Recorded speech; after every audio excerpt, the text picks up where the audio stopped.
नवी विषय गणित प्रश्नावली 8.2 अध्याय 8 चतुर्भुज। प्रश्न क्रमांक 7वां। एबीसी एक त्रिभुज है जिसका कोण सी समकोण है। कर्ण एबी के मध्य बिंदु एम से होकर बीसी के समानांतर खींची गई रेखा एसी को डी पर प्रतिच्छेद करती है। तो दर्शाइए कि डी भुजा एसी का मध्य बिंदु है और एम डी लंबवत है एसी पर। सी एम बराबरी से एम ए बराबरी से 1/2 ए बी। आकृति हमारे पास ए बी सी त्रिभुज की है जिसमें ये एम डी रेखा खींची गई है और हमारे पास में जो दी गई जानकारी है कर्ण ए बी का मध्य बिंदु एम से क्या बी सी के समानांतर एक रेखा खींची गई है। तो हम इसमें लिखे कि हमको क्या दिया है, त्रिभुज एबीसी में कौन सा कोण सी बराबरी से 90 तथा कर्ण क्या ए बी के कर्ण ए बी के मध्य बिंदु कहाँ से एम से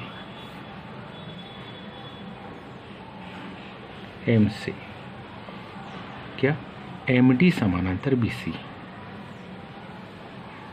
एम डी समानांतर बीसी क्या खींची गई है। जो एसी को कौन से डी बिंदु पर प्रतिच्छेद, जो एसी को डी बिंदु पर क्या करती है प्रतिच्छेद करती है। जो एसी को डी बिंदु पर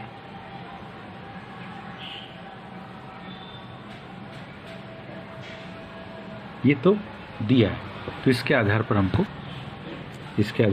क्या करना है, सिद्ध करना है। क्या सिद्ध करना है कि पहला डी भुजा एसी का, डी किसका भुजा, डी भुजा एसी का कौन सा मध्य बिंदु है, पहला तथ्य। दूसरा क्या सिद्ध करना है, एम डी लंबवत एसी।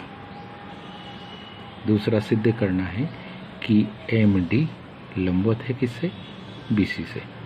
और तीसरा इसी में सिद्ध करना है कि सी से एम की दूरी बराबर एम से ए की दूरी बराबर 1/2 ए बी। आइए अब इसकी हम उत्पत्ति लिखें।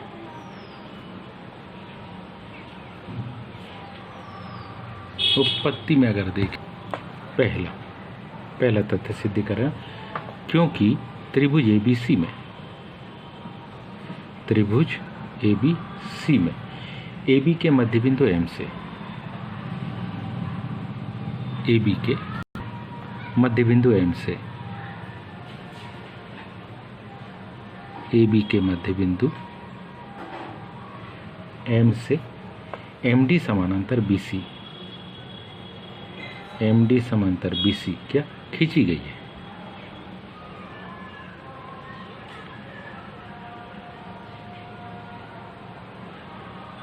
खींची गई है।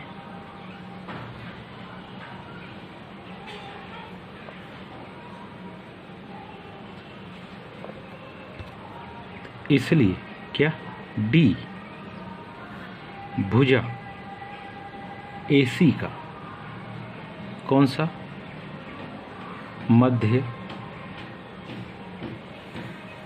बिंदु है।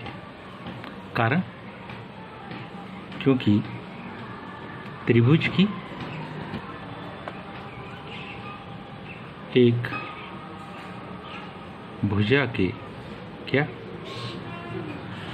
मध्य बिंदु से दूसरी भुजा के समानांतर, दूसरी भुजा के कैसे समांतर खींचा गया रेखाखंड, खींचा गया क्या रेखाखंड तीसरी भुजा को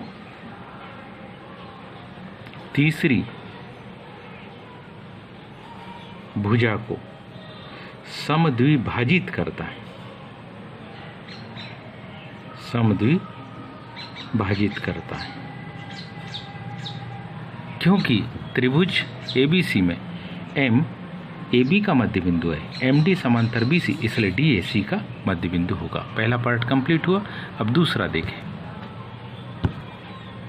क्योंकि MD समानांतर है BC के, MD BC के कैसे समांतर है और BC लंबवत है AC के। ये कहाँ से लिखा? क्योंकि कोण ACB बराबरी से कितना दिया? कोण ACB बराबरी से कितना? 90 अंश दिया है, इसलिए BC AC पर कैसा है? लंबवत है। तो इसलिए हम लिख सकते हैं क्या? इसलिए क्या MD भी लंबवत होगा किस पर? AC पर। अब तीसरा पार्ट देखेंगे हम, किसको? CM को मिलाया। CM को क्या किया अपन ने? मिलाया। ध्यान से देखिए, यह आकृति बिल्कुल ये है। इसी आकृति को अपन ने थोड़ा सा इस प्रकार से यहाँ बना लिया। अब इन दोनों त्रिभुजों को हम सर्वांग सिद्ध कर देंगे। यदि ध्यान से देखें तो दोनों ही त्रिभुजों में अगर हम यह भुजा देखते हैं तो कौन सी? ये जो MD भुजा है वो उभयनिष्ठ आएगी। ठीक है। दोनों ही त्रिभुजों में अगर हम इस स्थान पर बनने वाले कोण को देखें तो यह जो कोण है, यहाँ जो इधर कोण बन रहा है वो भी 90 अंश, और इधर जो कोण बन रहा है वो भी कितना? 90 अंश का। तो इस तरीके से ये दूसरा पॉइंट इन दोनों में बराबर हो गया। और तीसरे पॉइंट को ध्यान से देखें तो तीसरे में हम पाते हैं क्या? कि दोनों ही तरफ A से D की दूरी उतनी ही होगी जितनी की C से D की दूरी होगी। मतलब दोनों त्रिभुज सर्वांग, क्योंकि क्या? MD लंबवत AC एवं क्या? AD बराबरी से DC है। इसलिए त्रिभुज क्या लिखे हम? AMD व त्रिभुज CMD में पहली जानकारी MD क्या है?